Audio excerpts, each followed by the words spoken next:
Hi guys, Whitewitch 110 here. I hope you left my little owl. Someone left him and his mate down in our laundry room last year. I was taken by how beautiful they are, so they hang out on my balcony. It's a little windy here today, so besides the noise of the traffic, the noise of the pinwheel, you're going to hear the noise of the plastic bag on the drive-in screen. I'm happy that you were interested in my writing, so I have a couple to read to you today. The first one is called Though.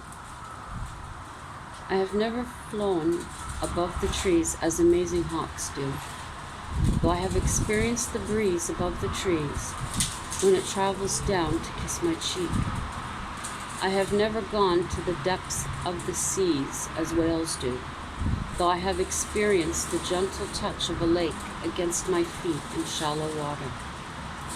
There's never time of day when I wander through thick brush as the secretive fox does, though I have experienced the fresh scent of moss-covered ground in a wondrous forest.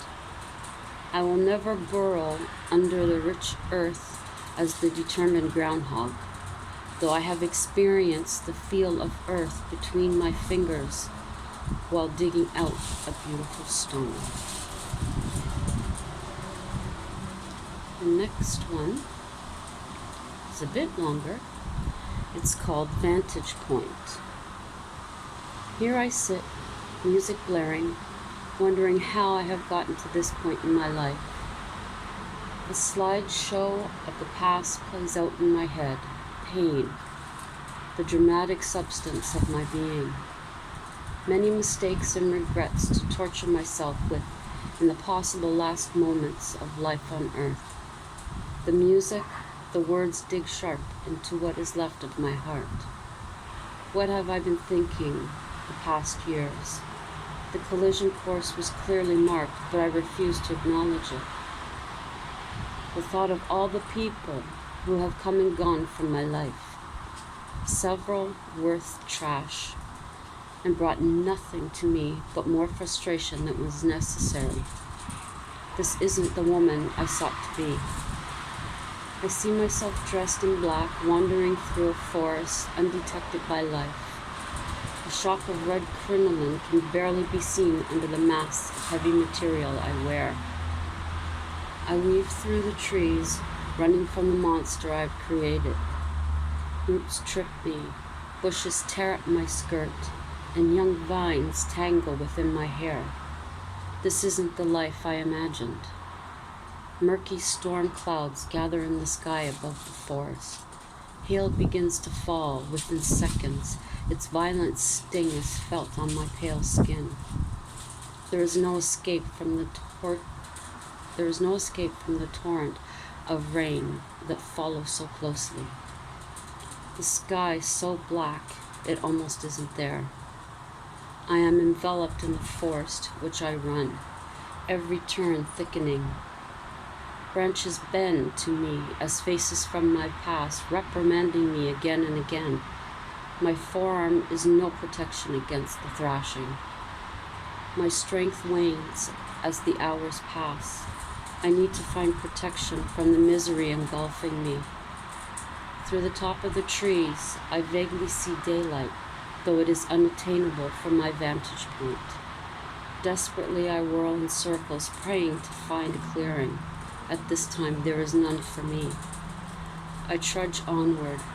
My clothing becomes a burden with its weight, but provides a layer of warmth that is urgently required. I cry out in anger and frustration at a world that has disheartened me.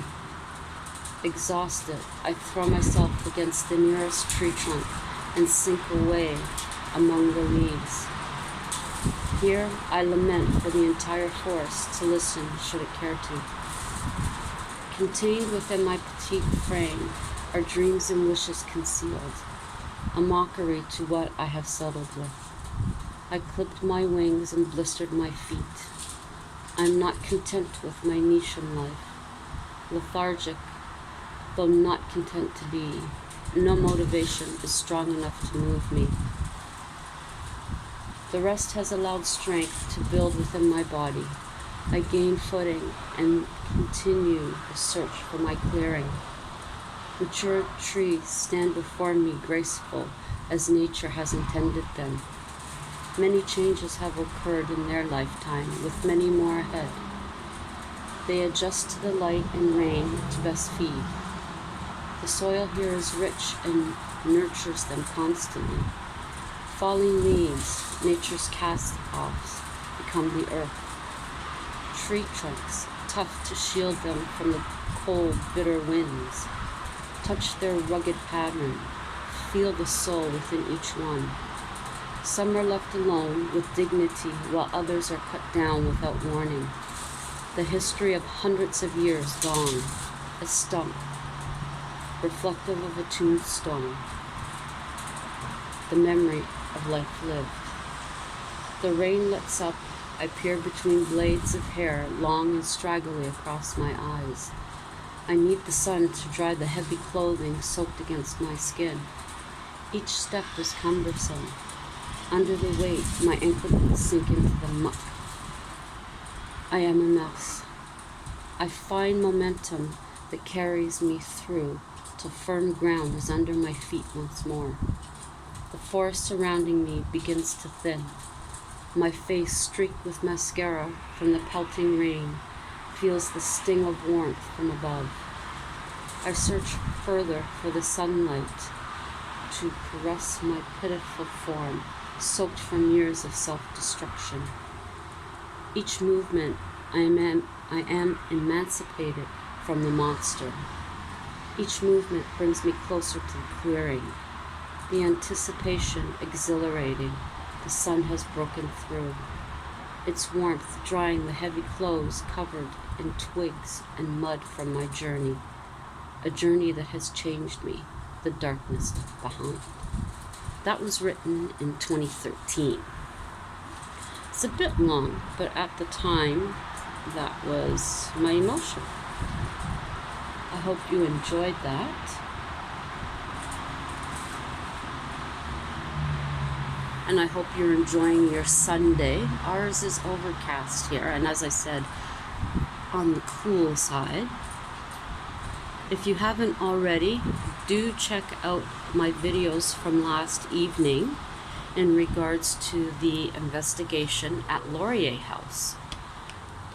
And I believe this evening I may delve into the hauntings for the experiences of others at Laurier House. Now, as I had mentioned on the video directly afterwards, the excitement was exhilarating. It is a beautiful home even in the dark.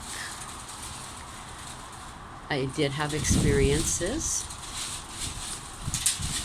but I guess what I can tell you now. I did mention some in the video.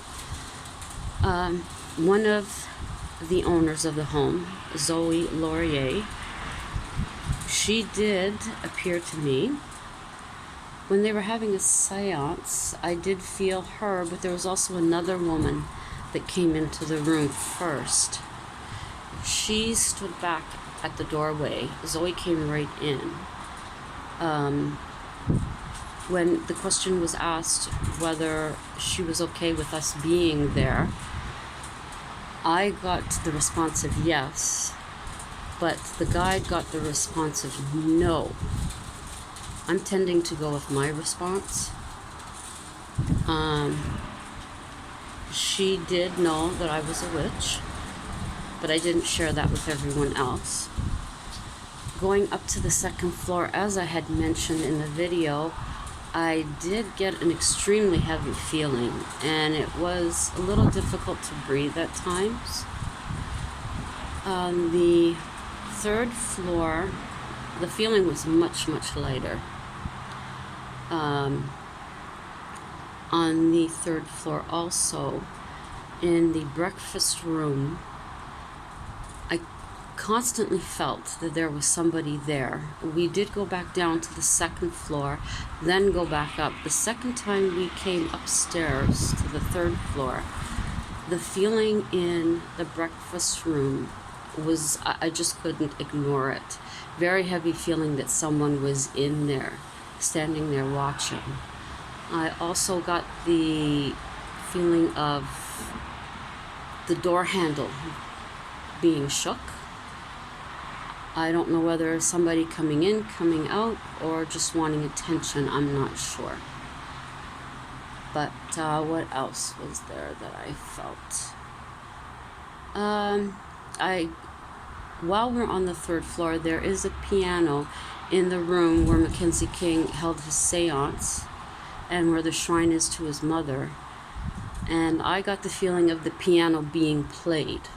I could see the hands. Now it's a piano, so of course I'm going to feel that way.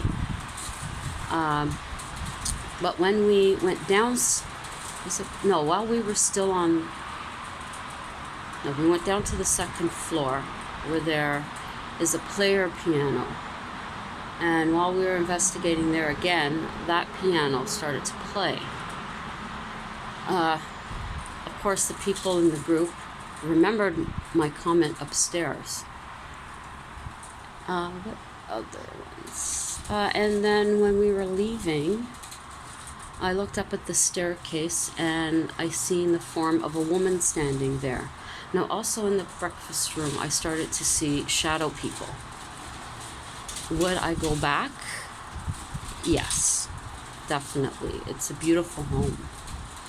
But I would like you to check out the house, see what it looks like from the outside during the day and in the evening. And I will try to get together some photos that were taken a while ago by hubby and I when they had doors open, which is when different places here are open to the public. You don't have to pay a fee for certain museums and such. We did take some pictures then, and from what I could see in the dark, it looks like it's pretty much the same. But it was very, very nice to be there after hours in the evening. Well, I hope you enjoy the rest of your Sunday. Have a fabulous week. Stay positive. And enjoy life. Ciao for now.